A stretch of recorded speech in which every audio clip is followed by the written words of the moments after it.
Sows মানুষ না খেয়ে মরে আর শ্রমিকের অভাবে এই যে ফলগুলো দেখতে পাচ্ছেন কিছুদিন পরে ঝরে মাটিতে পড়ে থাকবে, বাট খাওয়ার লোক নাই।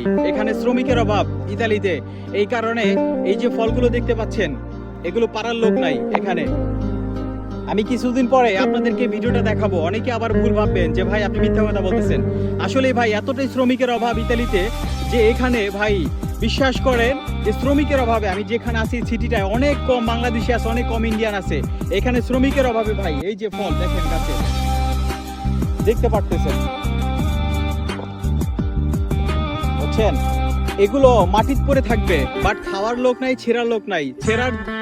ছেড়তে পারে না দেখা এগুলো মনে করেন তারা বাজারজাত করতে পারে না এবং কি এগুলা বিক্রি করতে পারে না। আমি একটা মালিকের সাথে কথা বলছিলাম এখানের, সে আমাকে বলছে যে কি করব বল, এখানে লোক পাইতেছি না এগুলো ছেঁড়ার জন্য, তাই বাধ্য হয়ে এগুলো নষ্ট হয়ে মাটিতে পড়ে থাকে।